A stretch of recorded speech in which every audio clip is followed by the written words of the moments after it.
Bueno, buenas noches. Yo soy la doctora Erika Santiago González. Yo soy médico adscrito al Departamento de Tomografía Computada del Hospital Central Militar. Hice el curso de alta especialidad de tomografía computada de tórax abdomen en el Instituto Nacional de Ciencias Médicas de Nutrición Salvador Subirán. Y bueno, el día de hoy vamos a hablar de la patología benigna y los diagnósticos diferenciales del colon evaluados por tomografía.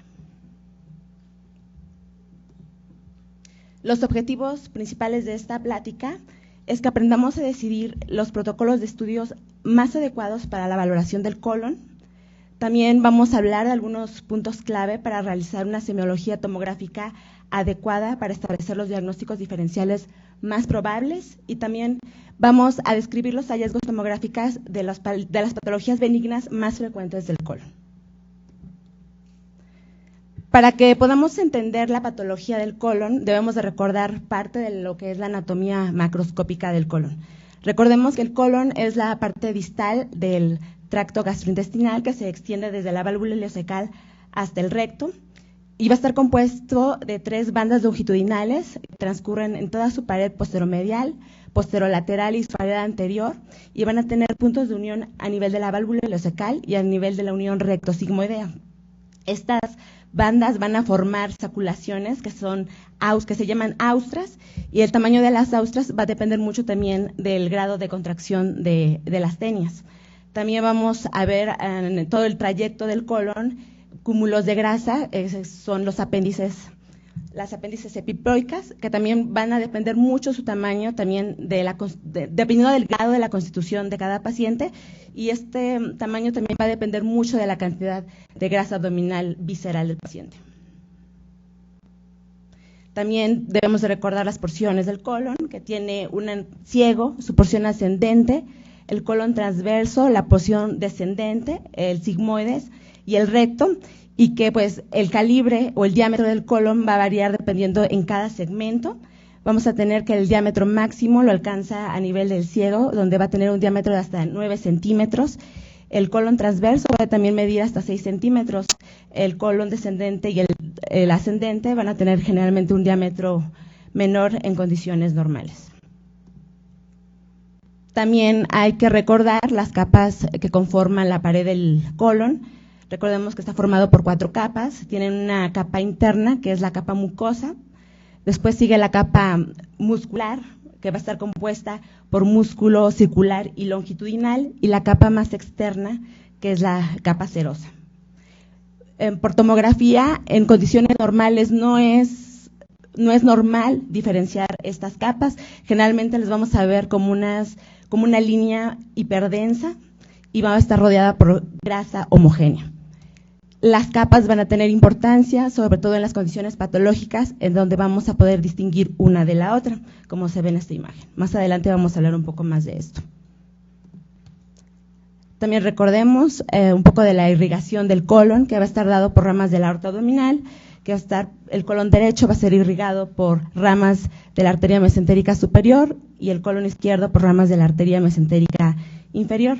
La arteria mesentérica superior nos va a dar ramas a la arteria cólica derecha, que va a irrigar para la gran parte del colon ascendente. También va a estar nos va a dar la cólica media, que nos va a irrigar la mitad derecha del colon transverso, y la arteria iliocólica, que nos va a irrigar lo que sería el ciego y el apéndice. Y pues la arteria mesentérica inferior nos va a dar la arteria cólica izquierda, las arterias sigmoideas y la arteria rectal superior. El drenaje venoso va a ser paralelo a la irrigación arterial, y bueno, la porción derecha va a drenar directamente a la aorta, y la izquierda a la vena esplénica. Cuando empezamos a abordar la patología del colon, podemos hacerlo por diferentes métodos de imagen. De manera tradicional lo podemos hacer desde la radiografía simple. También se ha empleado mucho en los estudios contrastados con bario. El ultrasonido también puede ser útil en diferentes situaciones, sobre todo en niños. La tomografía computada y la resonancia magnética. Actualmente la tomografía es un estudio de imagen más aceptado de manera universal como método de screening en pacientes a los que se sospecha patología colónica. Esto es porque tiene una alta sensibilidad para detectar patología intramural y también nos va a permitir evaluar la extensión extraluminal de diferentes patologías. Además, pues es un método de imagen altamente disponible, rápido y nos da un panorama amplio para descartar otras patologías.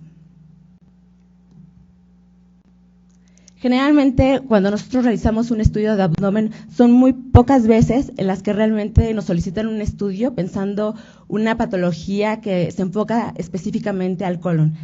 Sobre todo cuando estas patologías tienen síntomas y signos muy parecidos clínicamente, entonces normalmente nos piden el estudio por signos inespecíficos y el más común de todos ellos pues es el dolor abdominal agudo. Es aquí cuando nosotros, en el momento en que nos solicitan un estudio, debemos de empezar a integrar todos los datos clínicos de importancia que nos van a ayudar para llegar a un diagnóstico. Debemos de tomar en cuenta desde el género, la edad, también del paciente, que es muy importante, los antecedentes del paciente. Debemos de preguntarnos si estamos ante la sospecha de un paciente oncológico, si el paciente ha tenido tratamientos previos, como si tiene antecedentes quirúrgicos recientes, si es un paciente que ha recibido radioterapia. Y algo muy importante es ver el signo o el síntoma pivote, qué tiempo de evolución tiene. Estoy hablando de síntomas agudos o ya es un paciente que tiene síntomas crónicos. Eso también nos va a ayudar mucho al momento de que nosotros tomemos la decisión de cómo vamos a preparar a nuestro paciente y qué protocolo de estudio vamos a realizar. Es con toda esta información, es como nosotros vamos a integrar y vamos a englobar a nuestro paciente en alguna de estas patologías. Estoy pensando quizá que nuestro paciente tuviera algún padecimiento inflamatorio, a lo mejor lo englobo en un padecimiento de origen infeccioso, a lo mejor en un padecimiento vascular, o bien por sus antecedentes pudiera yo englobarlo en otro tipo de padecimientos como las iatrogenias, en los que entran pues los pacientes que han sido tratados recientemente por algún procedimiento quirúrgico o los que han recibido algún tratamiento con radioterapia. El reto, generalmente cuando nosotros decidimos el protocolo de estudio, se presenta cuando el paciente tiene un síntoma agudo. Es aquí donde pues se ha discutido mucho, sobre todo el uso de medio de contraste oral positivo. Hay en hospitales en el que se usa de manera frecuente el contraste oral positivo, hay otros hospitales en el que no lo usan. Realmente hay muchos artículos que hablan al respecto, unos están a favor del uso de medio de contraste positivo, otros están en contra. Realmente en la actualidad se han hecho estudios y realmente no hay diferencia en el diagnóstico en el paciente con dolor abdominal agudo. Es un ejemplo de un estudio retrospectivo que se hizo en Canadá en noviembre del 2012. Bueno, aquí realmente ellos hicieron un estudio en donde evaluaron a 375 pacientes y de esos pacientes solamente 7 pacientes tuvieron la necesidad de realizar un estudio nuevo sin el uso de medio de contraste que representaba el 1.9%. Y realmente en estos pacientes que tuvieron que repetirse el estudio no hubo cambios en el manejo. Entonces, ellos concluyeron en este estudio que la omisión del contraste oral en pacientes con índice de masa corporal, esto es muy importante, mayor a 25, con dolor abdominal, no dio lugar a diagnósticos retrasados o perdidos, y los beneficios del diagnóstico rápido de imagen superan la improbable necesidad de repetir un estudio.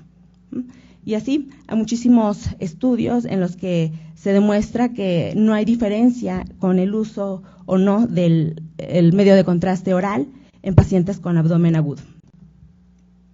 Este es el protocolo que usamos normalmente en nuestro hospital y que nos ha funcionado muy bien. Cuando nosotros abordamos un paciente con un síntoma agudo, nosotros preferimos darles como contraste agua. Eso nos ayuda muy bien a distender el estómago, el intestino delgado y el colon. El colon a veces es más difícil en este tipo de pacientes porque no tienen una preparación realmente adecuada.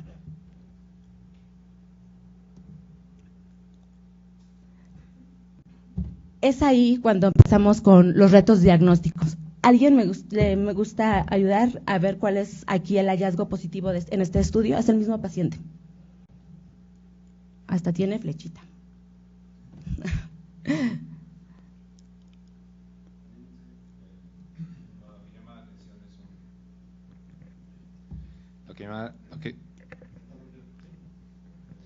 Lo que llama la atención ahí es el engrosamiento de la pared del colon, específicamente a nivel de ciego,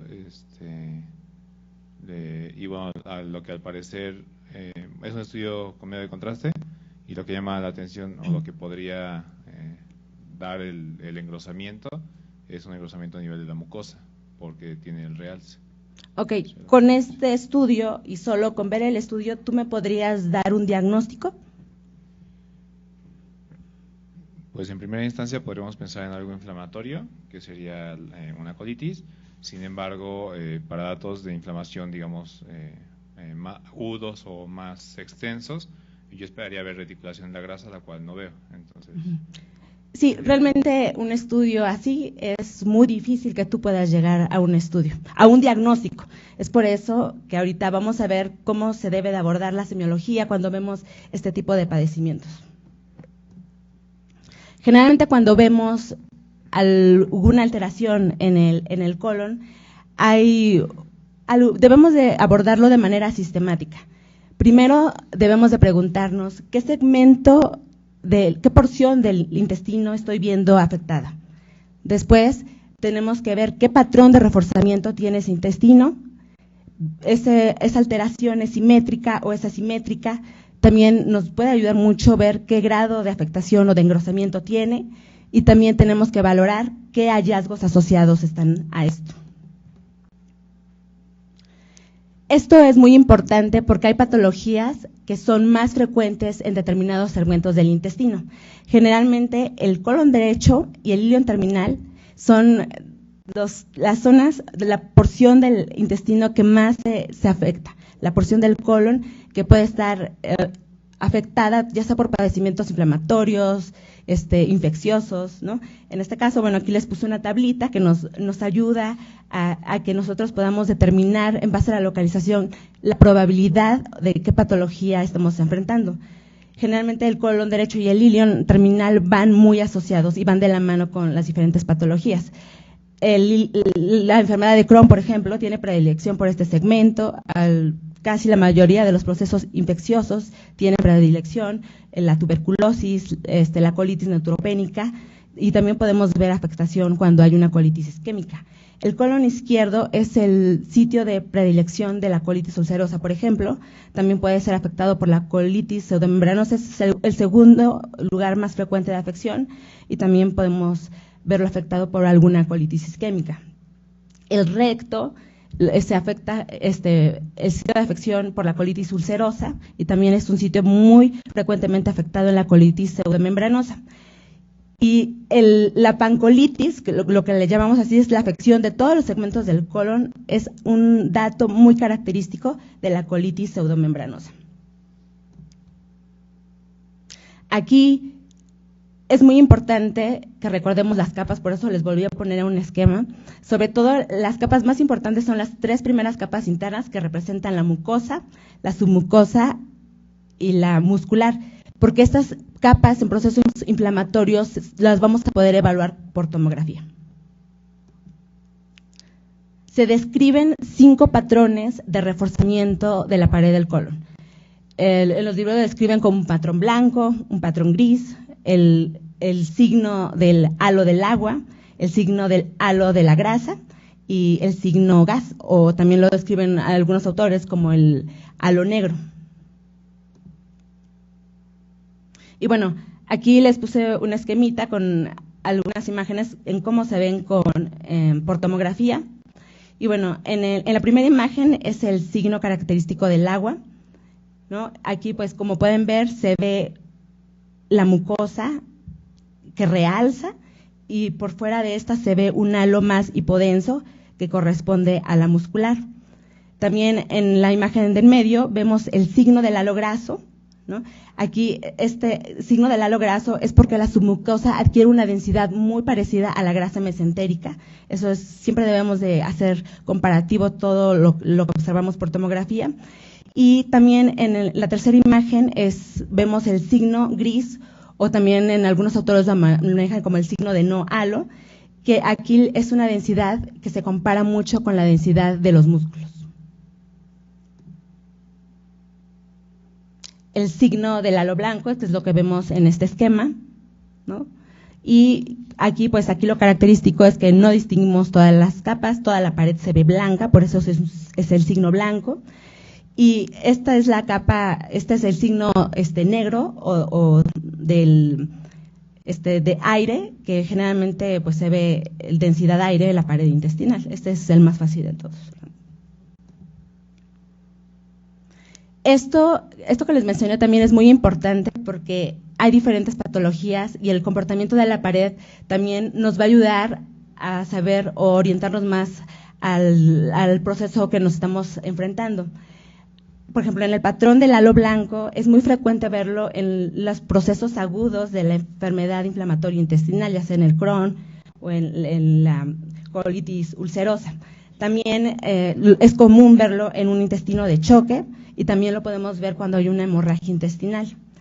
El patrón del halo gris, ese lo podemos ver en la enfermedad de Crohn, pero eso ya nos traduce algo más crónico. También lo podemos ver en la isquemia intestinal y también lo podemos distinguir en algunas neoplasias.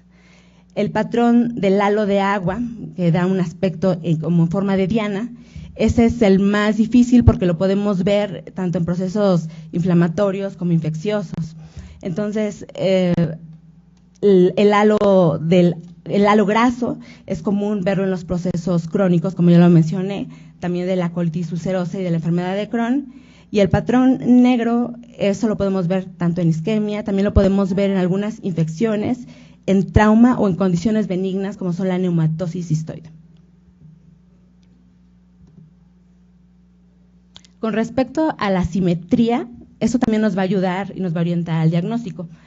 Aquí lo más patognomónico de los engrosamientos asimétricos los dan la enfermedad de Crohn y la colitis pseudomembranosa.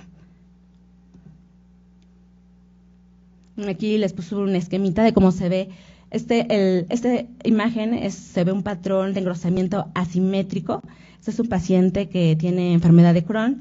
Y bueno, aquí se ve un engrosamiento que se ve simétrico a nivel del ciego. Y bueno, este es un paciente con diagnóstico de tuberculosis. Más adelante vamos a hablar un poquito más de esto. El grado de engrosamiento, cuando está muy engrosado el colon, patognomónicamente también, las enfermedades o los padecimientos que nos engrosan más la pared del colon son la enfermedad de Crohn y la colitis pseudomembranosa.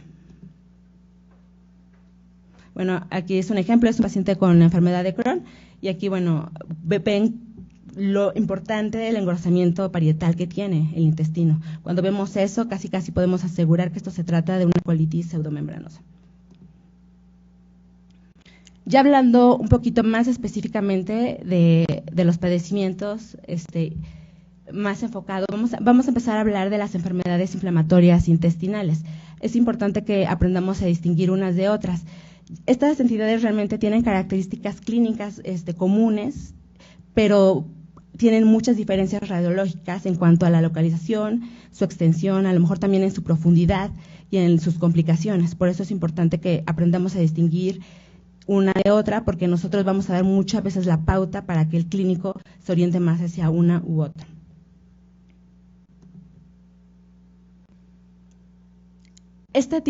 Cuando se sospecha este tipo de padecimientos, lo más común es que se aborden con estudios variados. Sin embargo, ya con el avance de la tomografía y de la resonancia magnética, estos estudios actualmente se están convirtiendo en los estudios de elección para la valoración de este tipo de pacientes. Esto es, para empezar, porque son estudios los que nos van no solo a valorar la pared del intestino, sino que también nos van a ayudar a valorar la extensión extraintestinal, ¿no? Generalmente la tomografía, la enterotomografía, se usa para el diagnóstico de estos pacientes, es muy útil para hacerlo. Sin embargo, ya no es muy bien usada cuando estos pacientes requieren seguimientos por las dosis de radiación, se prefiere la resonancia magnética. Y bueno, estos estudios se prefieren, como recordarán, estas enfermedades se asocian a muchas manifestaciones extraintestinales que pueden verse a nivel tanto gastrointestinal, urinario, pulmonar, musculoesquelético. Entonces, Con los estudios de resonancia magnética y tomografía, pues es más fácil valorar todo este grupo de manifestaciones. La enfermedad de Crohn se tiene una frecuencia de entre 60 y 120 por cada 100,000 personas. Afecta generalmente un poquito ligero más al sexo masculino que al femenino, no hay mucha diferencia entre ambos. Aquí una diferencia importante, que la enfermedad de Crohn puede afectarnos cualquier porción del tracto gastrointestinal. Y generalmente la porción más afectada es el intestino delgado en el 80% de los casos, y de esta porción, la porción que más se afecta es la porción ileocólica.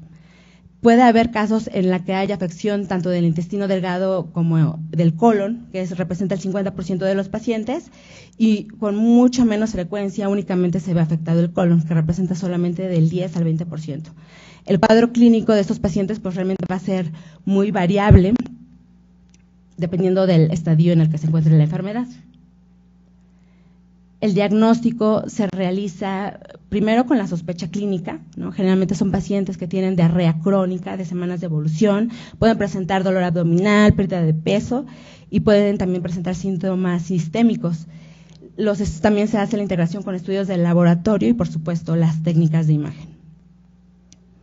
Se conocen diferentes fases, una aguda y una crónica, ¿no? En la infección, cuando está el cuadro agudo, generalmente podemos ver una afección, eso es muy importante, es una afección segmentaria que es discontinua y tiene una afección transmural que es asimétrica. Eso va a ser la diferencia con otro tipo de patologías, eso es muy importante. Y ya cuando está en estadios muy crónicos, nos puede dar fístulas y también hay una parte en que se vuelve una enfermedad fibroestenótica.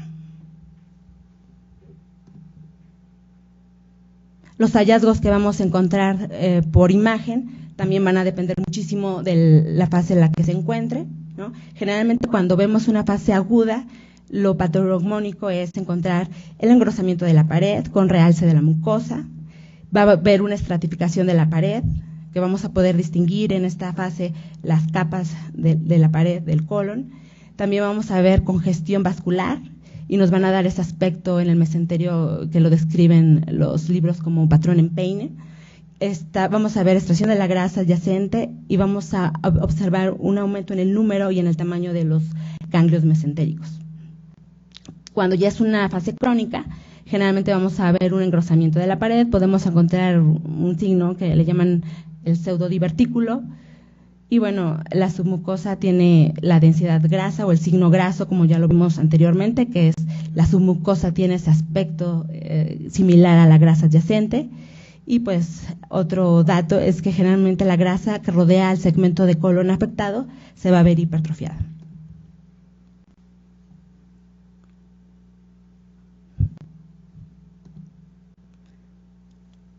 Bueno, este es un ejemplo de más o menos cómo vamos a ver una enfermedad de Crohn activa. Generalmente vamos a ver segmentos cortos que presentan engrosamiento parietal, en el que vamos a poder distinguir las diferentes capas. Como lo vemos aquí, vamos a ver congestión vascular, en donde se observa esa imagen en Peine. Y obviamente también el incremento en el número de ganglios mesentéricos y también podemos verlos incrementados de tamaño.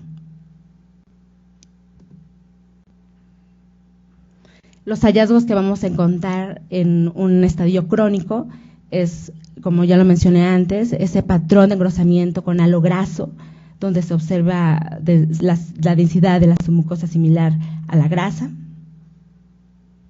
Esta es la imagen típica de pseudodivertículo que se observa generalmente en el borde antimesentérico del colon, porque hay una retracción del borde mesentérico, entonces da ese aspecto de pseudodivertículo. Y también, pues, como se ve afectada la grasa adyacente, también se ve la hipertrofia fibroadiposa, como se ve aquí. Bueno, este es un caso de un paciente que vimos en el hospital. Es una paciente femenina de 48 años. Ella realmente nos solicitaron el estudio en el servicio de urgencias porque inició con diarrea crónica y dolor abdominal totalmente inespecífico. Cuando se realizó el estudio de tomografía, se observó de inicio empezó a llamar la atención que empezaron a verse zonas de engrosamiento de la pared intestinal, que en las fases contrastadas se veía discreto realce de la mucosa. Esta paciente realmente no recibió una adecuada preparación porque la sospecha clínica no tenía nada que ver con el diagnóstico. Aquí les puse un acercamiento en un corte coronal donde empezamos a ver la estratificación de la pared. Aquí se observa cómo realza la mucosa con el medio de contraste. Y bueno, aquí ya en una panorámica más, en un corte coronal, se empiezan a ver los segmentos cortos de engrosamiento parietal. Aquí se puede ver la estratificación de la pared, se ve la ingurgitación de los vasos que dan ese aspecto en peine y vean cómo se ve incremento en el tamaño y en el número de los ganglios linfáticos. Esta paciente se le hizo el diagnóstico de enfermedad de Crohn. En este momento estaba agudizada. Esta es otra paciente, también de 59 años. Esta paciente ingresó y solicitaron el estudio por sospecha de oclusión intestinal. La paciente tenía antecedente de apendicectomía y tenía otra cirugía, no recuerdo cuál era. Entonces la sospecha clínica orientaba a que tenía un cuadro de oclusión intestinal. Y efectivamente cuando nosotros realizamos la tomografía, vimos distensión anormal de asa superior a 4 centímetros, pero lo que realmente nos llamó la atención en esta paciente fue que había una captación muy importante de la mucosa de las asas intestinales, ¿no? Además, bueno, tenía derrame pleural, esteatosis, y aquí, pues, como pueden ver, en este corte coronal había segmentos cortos en donde se cerraba la luz del intestino y donde había un importante realce de la mucosa. En este corte podemos ver también cómo se ve afectado una porción descendente del colon. Este es un acercamiento donde podemos ver la estratificación de la pared, ve cómo se cierra la luz intestinal y se observa el realce de la mucosa. Esto es parte también del colon transverso que también se ve afectado. Esta es la misma paciente, vean la importante distensión de asas y se siguen viendo esas zonas discontinuas de engrosamiento parietal con realce de la mucosa. Bueno, ya hablando también de la contraparte y del diagnóstico diferencial que debemos de hacer es la colitis ulcerosa. La colitis ulcerosa se observa una incidencia de entre 70 y 150 de cada 100,000 personas. Tiene 2 picos de incidencia, que es entre los 15 y 30 años y de los 50 a 70 años. Generalmente se presenta más en pacientes jóvenes. Y la diferencia con el Crohn es que la colitis ulcerosa tiene predilección por el colon, y de esto la porción más afectada es el recto y el colon sigmoides. El cuadro clínico también es muy inespecífico. Generalmente los pacientes presentan cuadros de diarrea, generalmente la refieren como diarrea sanguinolenta o mucosanguinolenta, y presentan tenesmo. A diferencia de lo que vimos en la enfermedad de Crohn, esta enfermedad generalmente afecta el colon de manera continua, ¿no? Recuerden que en el Crohn era una afección totalmente discontinua y tiene una afección ascendente, va de abajo hacia arriba. Y a diferencia del Crohn, que afecta todas las capas del colon, la colitis ulcerosa únicamente afecta la mucosa y la submucosa. Igual, este es un paciente que llegó con sospecha de proceso apendicular por dolor abdominal inespecífico, y el único hallazgo que se encontró en este paciente fue un engrosamiento concéntrico de la pared del recto y parte del colon sigmoides. Aquí en las fases contrastadas se observa el realce importante de la mucosa.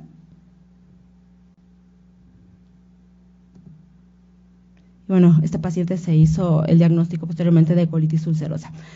Bueno, les hice este cuadrito que considero que son las diferencias más importantes entre una y otra. Aquí pues, les pongo la diferencia más importante, es que la enfermedad de Crohn compromete toda la pared del intestino y la colitis ulcerosa únicamente la mucosa y la submucosa. El Crohn puede afectar cualquier parte del tubo digestivo y la colitis ulcerosa afecta solamente el colon. La afección de la enfermedad de Crohn es segmentaria y asimétrica, y la afección de la colitis ulcerosa es continua y simétrica, ¿no? Generalmente los pacientes con enfermedad de Crohn debutan con estenosis y fístulas, y como realmente la colitis ulcerosa no afecta todas las capas, esto generalmente no ocurre. Otro diagnóstico diferencial muy difícil cuando hablamos del colon son las colitis infecciosas. Eso también pues, pueden ser provocadas por una gran variedad de microorganismos bacterianos, que en lo que incluyen la Shigella, la Salmonella, inclusive se han reportado casos de clamidia, también aquí la tuberculosis y también algunos virus como el herpes virus, el citomegalovirus pueden afectar también el colon. Y bueno, el diagnóstico de este tipo de enfermedades realmente por imagen es muy difícil porque todas se parecen. Debemos de también tener una sospecha clínica, ¿no? Y generalmente estas también se presentan con un engrosamiento parietal que normalmente muestra un realce homogéneo, aunque también puede observarse hipotonación de la pared por edema. También hay cambios inflamatorios en la grasa y también podemos ver líquido. Y de estas, bueno, algo que nos puede ayudar es que ciertos microorganismos tienen predilección por ciertos segmentos del colon. Bueno, aquí también este cuadrito, también aquí les puse, por ejemplo, aquí en el colon derecho y el hilo terminal, que siempre es el más afectado en todos los casos, tiene predilección la Shigella, la Salmonella y la tuberculosis. En el colon izquierdo es un sitio frecuente cuando se afecta por esquistomiasis. Y bueno, generalmente el reto sigmoides lo afecta la gonorrea, el herpesvirus y la clamidia. Característicamente, un virus que afecta todos los segmentos del colon es el citomegalovirus. Entonces, cuando vemos una infección de este tipo, podemos sospechar en que se trata de un virus de este tipo. Bueno, esta es igual una paciente de 47 años que ingresó con diarrea y fiebre y dolor abdominal localizado en la fosa ilíaca derecha. Igual sospechaban apendicitis. Realmente lo único que se encontró en el estudio fue un engrosamiento del colon descendente y del ciego. Y aquí pues también había afección del ilion terminal, así como crecimiento de ganglios adyacentes perisecales. Realmente son hallazgos totalmente inespecíficos y estos hallazgos los podemos encontrar en cualquier proceso infeccioso. Realmente el diagnóstico por imagen es muy, muy difícil. Otro diagnóstico importante pues es la colitis pseudomembranosa. Es muy importante el diagnóstico porque es una enfermedad potencialmente letal que se causa por la liberación de las toxinas producidas por la proliferación sin oposición del Clostridium difficile. Es una infección que se considera una infección nosocomial que se asocia mucho al uso de antibióticos. Los antibióticos que se asocian más a este padecimiento pues son la clindamicina, algunas cefalosporinas y las fluoroquinolonas.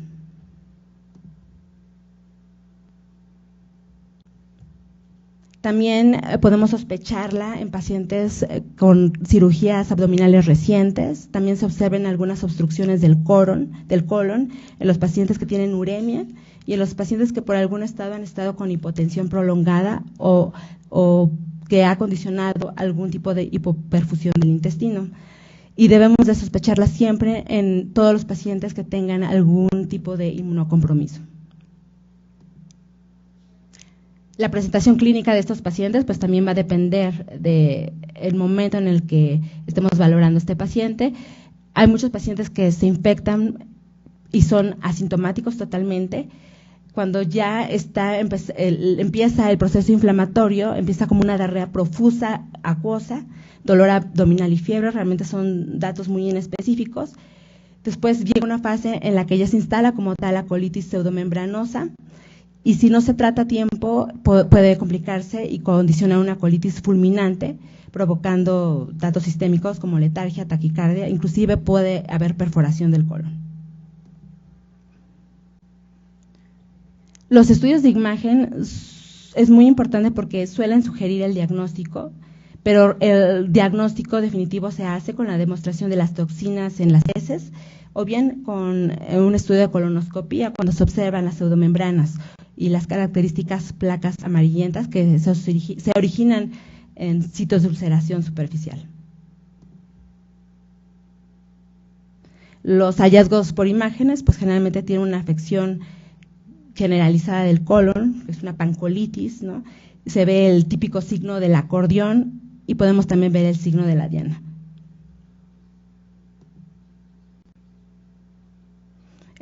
Igual es una paciente con insuficiencia renal crónica de 51 años. Y bueno, aquí también es una paciente que se le hizo el diagnóstico de colitis pseudomembranosa. Y vean cómo se ve el engrosamiento desde la fase simple, pero ya en la fase contrastada podemos ver el importante realce de la mucosa y empieza a verse extracción de la grasa adyacente. Aquí es otra panorámica donde se ve toda la afección del colon en todos los segmentos de la misma paciente. Este es otro caso de una paciente de 59 años, que igual es una paciente que estuvo mucho tiempo postrada en cama por secuelas de un evento vascular cerebral y le solicitaron el estudio por estudio de sepsis. Igual el hallazgo que se encontró fue una pancolitis generalizada asociado al líquido intraabdominal. Igual esta es otra paciente que tenía 61 años con diagnóstico de linfoma. Igual aquí tiene una afección generalizada del colon, vean cómo realza la mucosa. Y aquí la pauta es el antecedente de la paciente, siempre debemos de asociarlo, ¿no? Y la afección generalizada del colon. Yo sé que son unos expertos en este diagnóstico, todos ustedes, ¿no? Pero bueno, cuando hablamos de colon debemos de hablar de apendicitis, ¿no? Ya que es una causa común de dolor abdominal en el cuadrante inferior derecho por oclusión de la luz apendicular, dando como resultado una acumulación de líquido con dilatación del apéndice, inflamación, isquemia y puede llegar a la perforación. En la tomografía generalmente vemos el apéndice como una imagen tubular de pared fina que se origina del ciego entre la válvula ileocecal y la base cecal. Normalmente se localiza anterior e inferior al ciego, aunque se puede presentar en una localización retrocecal en hasta el 65% de los pacientes. Bueno, esta es una imagen de un apéndice normal, ¿no? Generalmente vemos una imagen tubular que normalmente tiene gas, sin cambios. La grasa se debe de ver homogénea, ese es el hallazgo normal. Nosotros hacemos el diagnóstico de apendicitis cuando el diámetro del apéndice rebasa los 6 milímetros, cuando vemos engrosamiento de la pared y esta con la administración del medio de contraste realza, ¿no? La luz del apéndice puede contener líquido, ¿no? Inclusive podemos observar un apendicolito entre el 25 y el 40% de los casos. Pero sin embargo, el dato que nos va a orientar más al diagnóstico y que tiene mayor sensibilidad y especificidad es la afectación de la grasa periapendicular. Sobre todo, el resto de los hallazgos, este es el más sensible.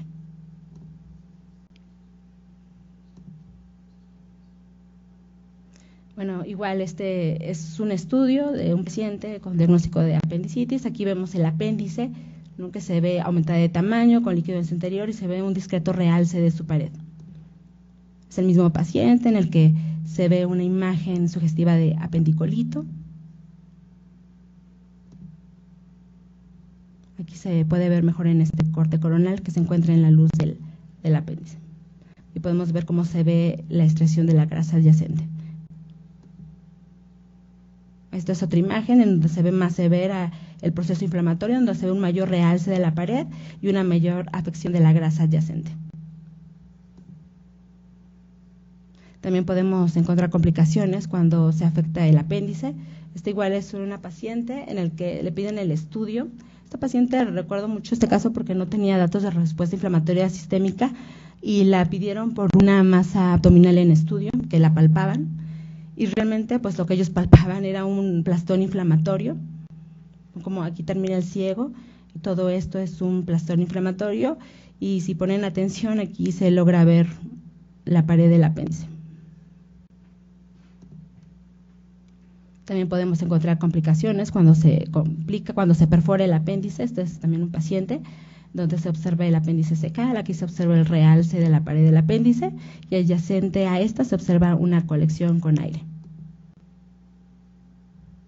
Este es el mismo paciente, se observa un apendicolito fuera de la luz.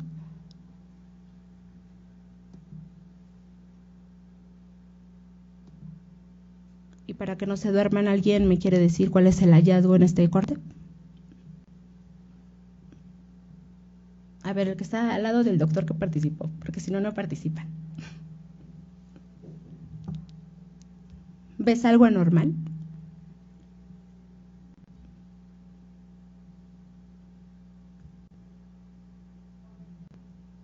¿No? A ver, alguien que ve algo anormal. Lo pidieron por dolor abdominal.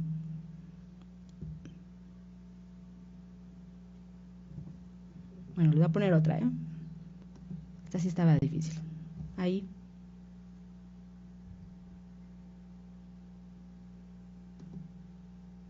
Ahí, más grande, ¿no? Es el mismo paciente. Bueno, ahí ya se las puse más grande.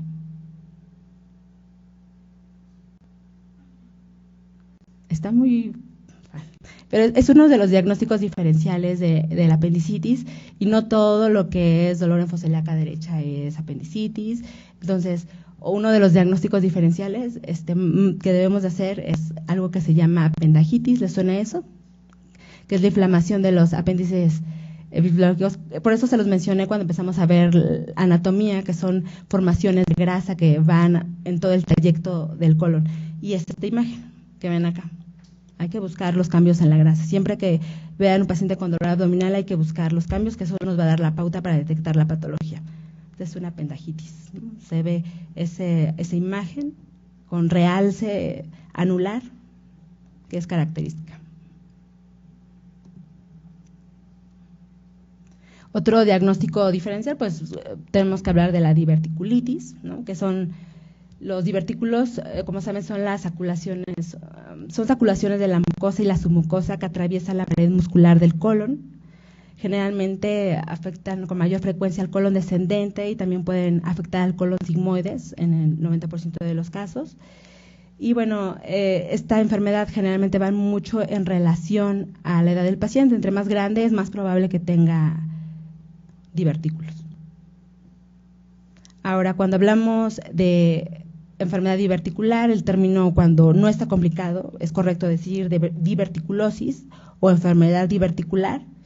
Cuando estos divertículos se complican, entonces es cuando nosotros le damos el nombre de diverticulitis. Generalmente los pacientes que tienen divertículos, hasta el 30% de los pacientes van a desarrollar diverticulitis.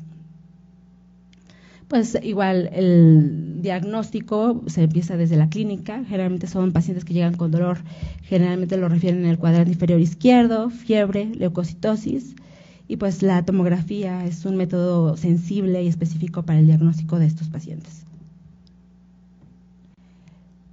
Bueno, este es un ejemplo de una enfermedad, de una diverticulitis, ¿no? Que es una paciente igual que tuvimos en el hospital, que por cierto trató el doctor Amezquita, no sé si se lo recuerda, que aquí lo que podemos ver es un engrosamiento concéntrico del colon, se ve importante extracción de la grasa mesentérica, y empezamos a ver estas imágenes con realce de la pared, con nivel aire en su interior. Y bueno, aquí lo que observamos, que aquí marqué con la flechita, es el divertículo complicado. Generalmente cuando nosotros hacemos el diagnóstico hay que ir a buscar cuál es el divertículo que está complicado. Se observa aquí la pérdida de la pared y la extracción de la grasa adyacente a esta imagen.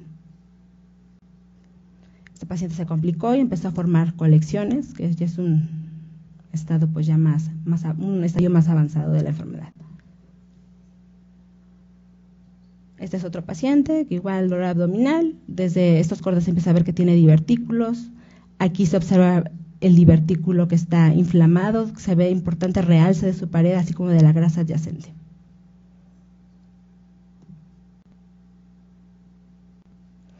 También otro diagnóstico importante que debemos de mencionar pues es la colitis isquémica, ¿no? Que es la forma más frecuente de isquemia intestinal y ocurre cuando el colon no recibe el aporte vascular adecuado para satisfacer las necesidades metabólicas. Suele presentarse en personas de edad avanzada y con factores predisponentes. También hay que recordar que hay zonas que son más predispuestas a padecer un evento isquémico, que se los puse, generalmente es la flexura hepática, la flexura esplénica y el punto de Sude, que es a nivel de la unión recto-sigmoidea. Estos, bueno, las vamos a clasificar, este tipo de las afecciones que son oclusivas y las que son no oclusivas. Y dentro de las oclusivas vamos a ver las que ocluyen los grandes vasos, las que ocluyen los pequeños vasos y las que condicionan isquemia por obstrucción del colon. Y en las no oclusivas, generalmente vamos a englobar todas aquellas que ocasionan isquemias secundarios a estados de hipovolemia o de bajo gasto.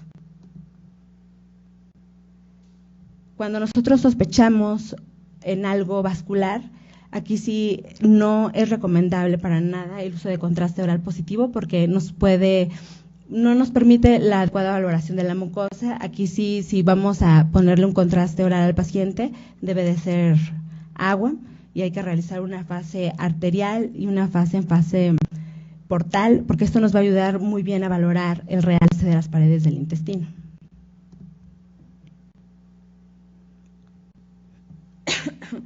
Generalmente, pues los hallazgos que vamos a ver va a depender también de la fase en la que se encuentre el estado de isquemia. Generalmente, cuando es una fase aguda, va a haber un incremento en el peristantismo abdominal de las asas del intestino, y por lo tanto va a haber una vasodilatación, y en esta fase aguda es común que veamos un realce de la mucosa. Cuando ya la isquemia está más subaguda, podemos ver una vasoconstricción con aumento de la permeabilidad vascular.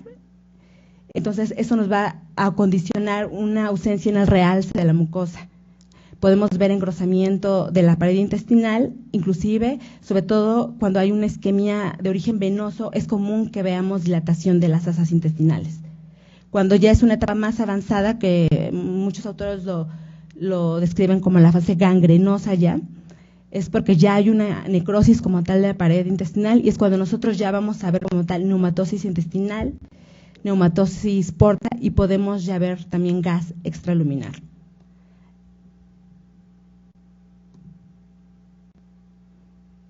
Este es un paciente con isquemia oclusiva en el territorio de la arteria mesentérica superior, y aquí vemos cómo se ve el defecto de llenado en el vaso. Y aquí lo que se veía afectado era el colon ascendente, en donde se veía engrosado y con realce de la mucosa. Esto pues era una fase aguda de un evento isquémico. Ya cuando hay un evento más subagudo, aquí sí es muy importante que valoremos bien la pared y el realce de la mucosa y siempre hagamos esa valoración de manera comparativa. Aquí igual es un paciente que tuvo un evento isquémico en la mesentérica superior, y aquí, bueno, lo importante es que vean cómo en esta parte del colon, vean cómo realza la mucosa. Ahora comparen con estas asas de intestino, como no hay realce de la mucosa, bueno, aparte está asociado a todos los cambios inflamatorios de la grasa adyacente. Ya en las etapas más avanzadas, pues ya podemos encontrar neumatosis intestinal y portomesentérica, ¿no? Y generalmente cuando ya hay estadios más avanzados podemos ver neumoperitoneo y esto totalmente ya nos traduce necrosis transmural completa. Me voy a ir un poco más rápido porque creo que se nos está acabando el tiempo. Y bueno, otro hallazgo, otra patología que también siempre debemos de pensar y que también es muy inespecífica, pero esto sobre todo nos va a ayudar los antecedentes del paciente, es que podamos llegar al diagnóstico de una colitis por radiación. Esto es importante porque pues últimamente pues es muy frecuente ver la afección del colon por este tipo de tratamientos y generalmente pues la colitis por radiación la presentan hasta el 50% de los pacientes que son sometidos a algún tipo de radioterapia en la pelvis. Generalmente es común que presenten una proctitis aguda que generalmente es autolimitada y se presenta en las primeras semanas posterior al tratamiento. Tienen síntomas inespecíficos como dolor, diarrea, tenesmo y pueden tener sangrado rectal. Y es muy frecuente verlo, sobre todo en pacientes con CA de cervix y que son tratados también pacientes con CA de próstata. En la tomografía podemos observar engrosamiento parietal y también podemos observar cambios inflamatorios adyacentes a la región afectada. La región del colon más afectada es la región recto-sigmoidea y también el ilion. La apariencia de la colitis por radiación es totalmente inespecífica, ¿no? Y como ya lo mencioné, debemos de tomar mucho en cuenta el antecedente del paciente.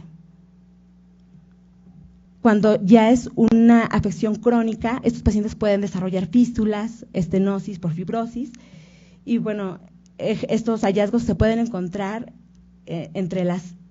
ya en meses después, hasta 24 meses después de que han recibido el tratamiento, y bueno, esto es secundario a la endarteritis inducida por el tratamiento con radiación.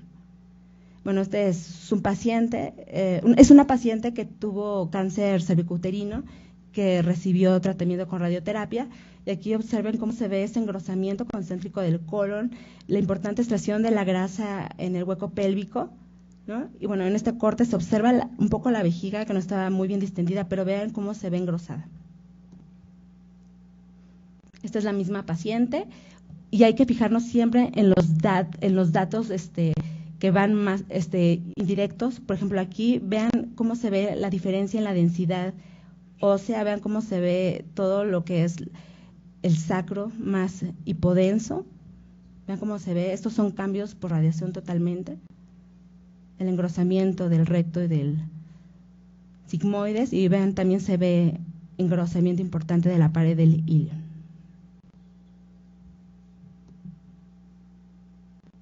Este es otro paciente que igual fue sometido a radioterapia, y bueno, aquí también se ve ese engrosamiento del colon, menos severa que en el caso anterior, pero vean también aquí cómo se ve el cambio de la densidad del sacro.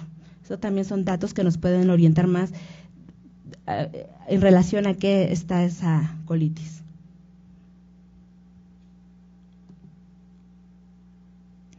Y pues en conclusión, la tomografía es un estudio de imagen con alta disponibilidad, que es un estudio rápido, con muy buena resolución anatómica, y actualmente juega un papel muy importante en la evaluación del colon.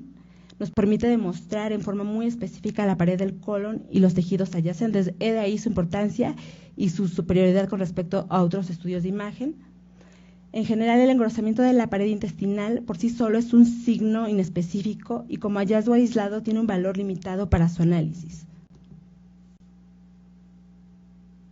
Y pues debemos entender que la patología del colon es diversa y por imagen muy parecida entre sí, por lo que es recomendable que realicemos una semiología radiológica adecuada sin hacer a un lado los datos clínicos de importancia, ya que una adecuada integración clínico-radiológica nos puede ayudar mucho a una mayor aproximación diagnóstica.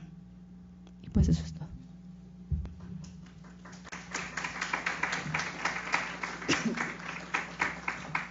Si alguien tiene alguna pregunta para la doctora Erika, por favor. ¿Alguna duda? ¿Todo quedó muy claro? ¿No?